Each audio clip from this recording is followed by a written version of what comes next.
Sean. Marco. We are here to deliver a message from the RSA conference team. It's an important message from our friends. RSA Conference 2025, just around the corner, where insights drive action, solutions emerge, and community connections spark innovation. You'll be there. I'll be there. We invite everybody else to be there April 28th through May 1st. You can secure your spot at rsaconference.com/ITSPmag25. That's ITSPmag25. See you all there. I'll be there. See you there. Marco, Sean. you ready to roll? I am always ready to got the roll, count? and I feel very important because You're I'm in the this king chair. That's right. Nice. I'm in the king chair. That's right. So, I had the king chair earlier. I know. It's a nice chair. I was 'Cause jealous. you have the armrest. I was jealous, so I wanted to have it. I feel much more important and serious. Nice. If you were nice, you would have given our lovely guest the You king can chair. put have it on one. each other. You're half a king. Yeah, there you go. Yeah, maybe. Oh man! Again, RSA Conference Right. 2025. We are very excited to be here.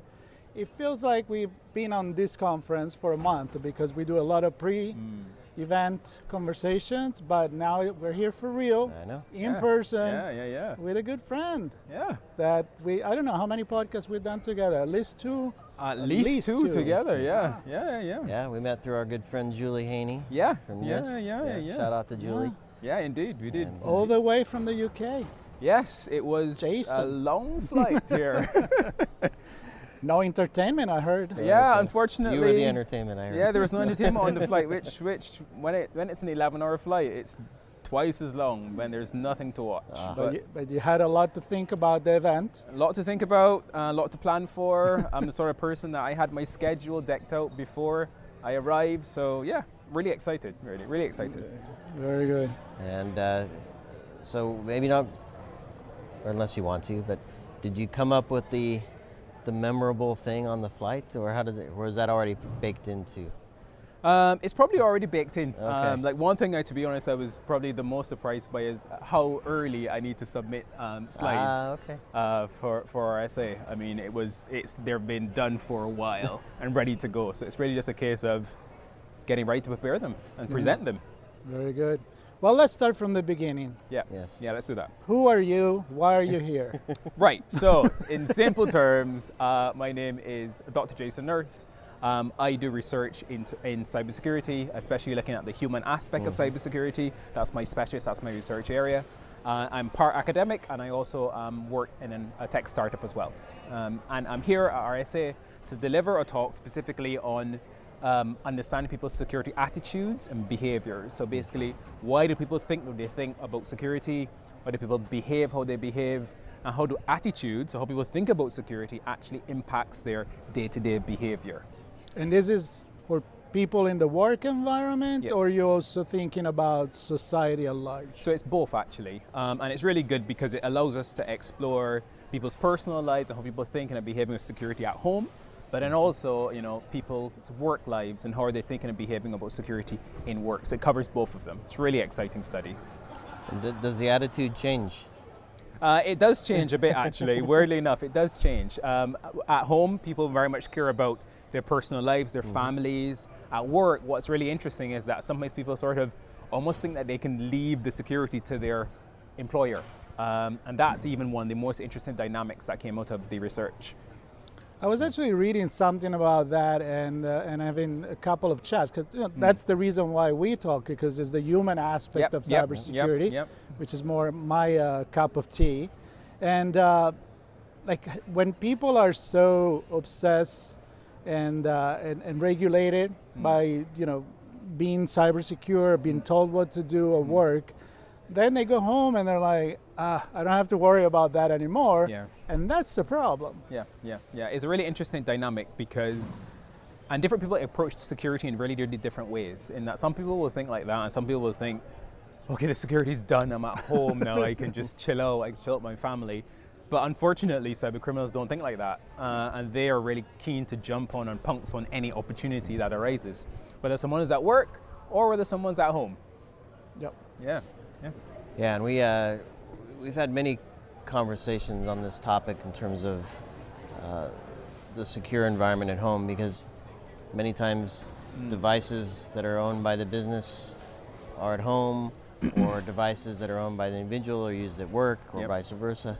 And family members jump on and access social media and other applications, which it all gets intertwined. So the mindset and the desire to be secure kind of needs to be the same across the board, I think. In an ideal world, yes. And I think, to be honest, what really changed things and really brought things home is the COVID period, where it's not a period that we often like to talk about too much, but because everyone was working from at home, because people had basically to use sometimes home technology for work, or definitely work technology at home, it created this sort of really new way of how people sort of approach work and thought about work in the context of, well, yeah, I can work a bit and then I can do other stuff, but then even when you think about people's work devices, all of a sudden people started to use their work devices to watch Netflix, to download stuff, to shop, to go to certain websites. And I think it's an interesting it's interesting reality in terms of how that played out, and now the relationship that people have with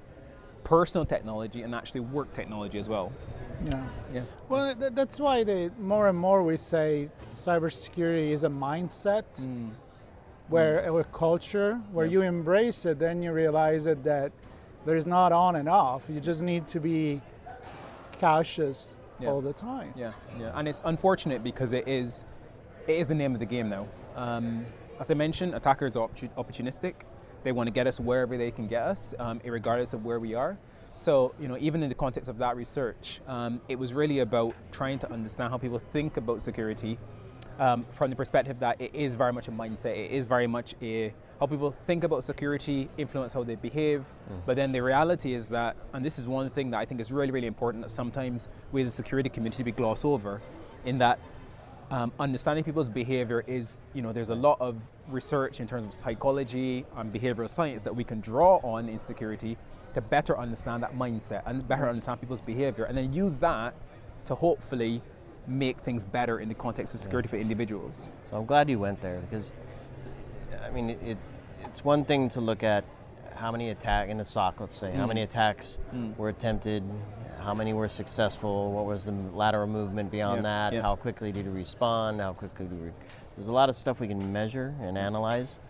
When you start talking about the human mind and how people think and how they respond to actions that they encounter or things that are thrown their way, it's a little less, at least for me, it's a little less obvious. It seems a little more fuzzy. So talk to us a little bit about the research and how you look at behavior and how you look at mindset, and how can you measure that to determine what do we do in response to how people think and function? Yeah, it's a great question. So in the context of this research, we did it, in the context of all research, you can measure it in very, very different ways.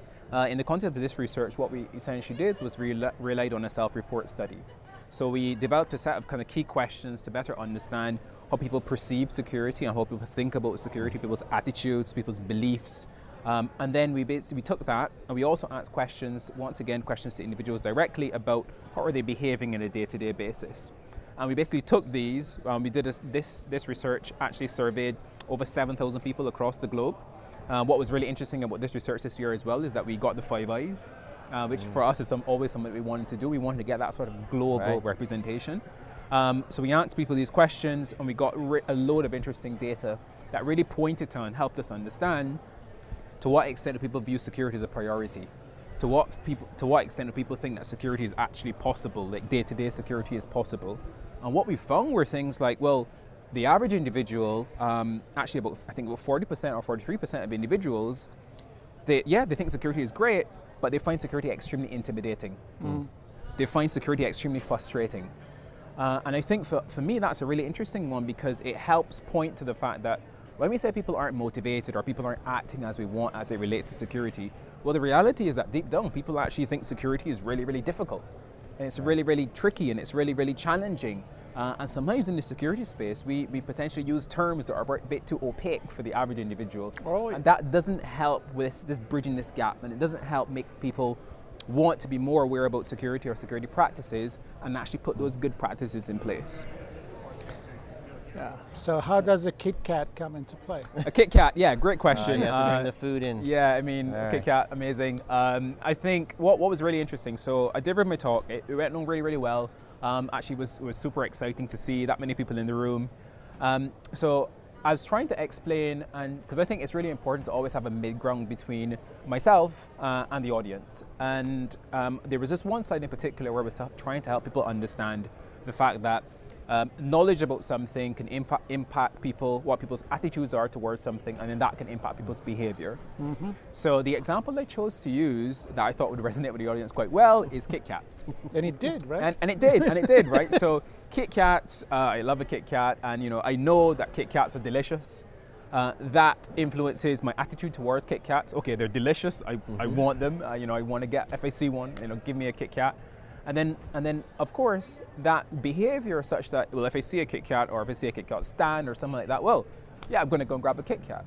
And so knowledge can impact people's attitudes, and attitudes can impact behavior. And that was the example I chose to give in the talk. And what I thought was really interesting is that as I was walking over here, actually, through a really, really crowded, you know how RSA is, super crowded, I'm just trying to make my way through a sea of people.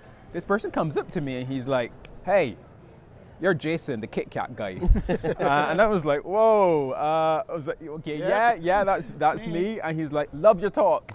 And he just continued walking. And I thought, wow, okay, you know what? It resonated with him. And that's important because that resonation is important. I'm hoping that he took away other stuff from the talk, but that resonation is important. And that's how KitKats come into play. So is your point to say we need to make cybersecurity cooler, delicious, more delicious, more as of an enjoyable practice? I think we need to understand, one, why people find it frustrating and intimidating, and we need to help bridge that gap. And it could be a case of, yes, making it more delicious for the average person. There's certainly an argument for that, more fun. But also there's an argument that, and this is another one I think is actually particularly important, we need to always ensure that technology gets better such that it takes away some of those really difficult choices for individuals. Like one thing I really loved, and I do a lot of research in the context of usable security, and one thing I really loved was, and what I continue to love, is biometrics. When we think about Face ID and stuff like this. Mm-hmm. And when we think about, well, logging into your mobile phone or putting in a 10-digit PIN, it's not usable, right? So they'll just ignore pins. But now, we thankfully, at least with mobile phones, we've reached a point where you just take up your phone, have a look, it authenticates you automatically, and it logs you in. So technology has gotten to the point. Even you don't have to look anymore. Yeah, exactly, right. As soon as you lift it, it's exactly. So technology has gotten to the point where it's extremely usable, and it still has that good level of security. And I think all security essentially needs to be like that. So it isn't a blocker, it isn't a hindrance, it doesn't cause issues, it doesn't make people frustrated, but it works, and it works well, and it's still secure. Right. So the process and the workflow is not interrupted. Yeah. And the security aspects of it are almost hidden. Yeah. This, I don't know, it's probably 25 years ago I looked at some of this stuff, and one of the research we're doing then for usability was around hiding it, but showing it when it was necessary. Yes, that's so the trick. Talk to me about that. When do you want to share something, and maybe even about the language, because you touched on it earlier. Yep. What do we say or what do we show when we want to display something? Yeah, great question. And I think for me, so probably about 10 years or so ago, I did a good amount of research on cybersecurity risk communication, how to communicate risk. And I think this was really interesting for a number of reasons. But to your point, one analogy I would like to point, and it's just a really great example to this, is the padlock in browsers, right? Right. So we all were familiar with the padlock, and padlock emerged, and everyone got to know that the padlock is that's how you show a website. For many people, the website is secure. Doesn't exactly mean that, but let's play along, right? Let's play along. And that detail was shown because it was viewed as important to show people the padlock, because that detail was important. And if you wanted to find out more, you can click on the padlock and you could see certificate information. Right. Average person doesn't care, doesn't need to know. And what have browsers done now? Generally speaking, browsers don't have the padlock anymore, because that detail isn't viewed as important to show anymore. Right. And I think, yes, you can still click and there's another button you can press and you can see certificate information. But I think now the key thing, and that's where it's really, really interesting in that, yes, we have to, as much as possible, make security easier, make security more usable. But for those people that want to know more, they should have the option of drilling down. They should have the option of getting that detail. Someone that wants to know, hey, is this website secure? What's going on? Right. Can I see certificate information? They can get that. So I think early on with the padlock and some of the other stuff I was talking about, the challenge was security was added and not part of. Yep. And I think we still see a lot of that. You have systems and applications, and then security teams come in and try to, they add the authentication and the access control, and they add the monitoring and the alerting and the blocking and all that stuff on top of it. Yep. Does your research uncover anything there that we as an industry and as developers of technology beyond security need to consider? I think probably the one that resonates the most right now is just security around AI systems. I mean, I don't think I could have probably done this talk without mentioning AI or generative AI in some way. There we go. I apologize. We're I done. apologize. You said AI. I apologize. But the reality is that as it relates to AI systems, as it relates to how AI is used, the security of it is more and more important, simply because of how much is embedded in almost everything that we're doing. I mean, we're in San Francisco. Amazing. One of the two things that resonated with me most since I've actually been here is the driverless cars. There you go. Right? I mean, like, it has been incredible. Like, you know, I think there was one point in time where I was walking down the street, I saw this car passing, and I just had a glance to my left because the car looked a bit different. I didn't really know what it was. I looked in the front seat and there was no one, and the car was moving, and I was, Yep. what's going on here? And then comes another. Yeah. There are quite a few of them, right? And you know, for me, when we think about this in terms of security and AI, it's just so important, because now we have these systems that are driving cars, and for me, it's really important in terms of security because they're driving cars, which means that they're responsible for devices, technology that could potentially significantly harm individuals, right? So I think that for me is why it's becoming more important, and the average person, you know, has access to more AI than probably many people have had in the last 10 years. So I'm gonna follow with that because I've been driving around San Francisco, so dealing with very polite self-driving cars, a lot more polite than Italian driving, and I saw many different kind of people actually getting in the car. I saw a family with a really small child. It means they really trust the car, right? So the question for me to you, and is the last one because we're running out, is how do you know if people are trusting or they just gave up? I mean, that's probably, that's an interesting one for a last question. I think personally that people are trusting to some extent. Personally, for me, I think that there's a fair amount of novelty. There's a fair amount of novelty in it, in that people will try this stuff out because, hey, I can film this, I can talk to my friends about it, I can. But I think trust is a big one. And for me, sometimes I've found, especially based on my research, that sometimes people are willing to give up a bit of trust for novelty, for using that new thing, to be using that new product, using that new device. For me, especially these days where, you know, the reality is that, you know, we're all very open to shouting about stuff as much as possible, especially if it maybe even the thing that we should shout about. So it's tricky. I'd love to see how, you know, I hopefully will see how driverless cars continue to take over maybe the US, maybe the world, but let's see. But really great question.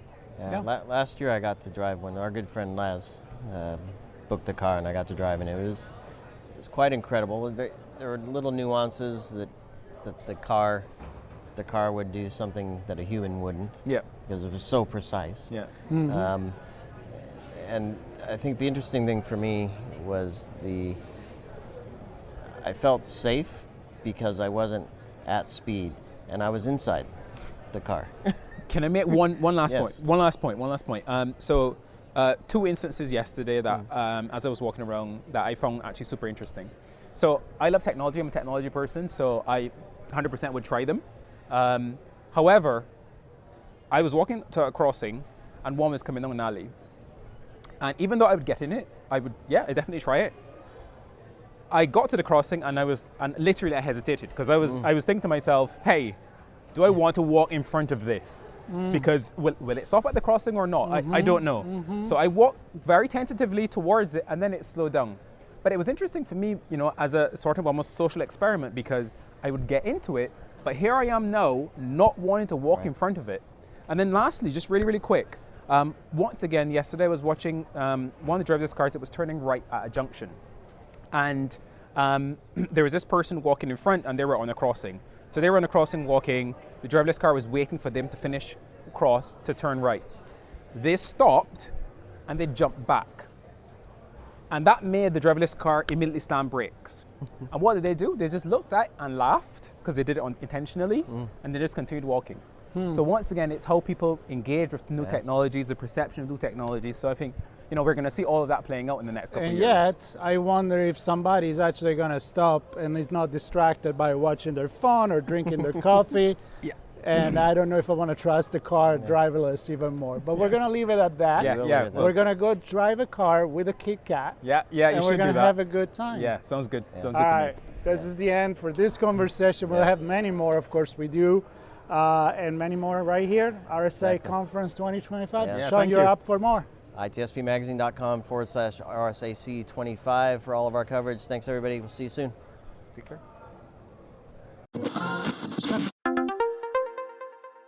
Sean. Marco. We are here to deliver a message from the RSA Conference team. It's an important message from our friends. RSA Conference 2025, just around the corner, where insights drive action, solutions emerge, and community connections spark innovation. You'll be there. I'll be there. We invite everybody else to be there April 28th through May 1st. You can secure your spot at rsaconference.com/ITSPmag25. That's ITSPmag25. See you all there. I'll be there. See you there.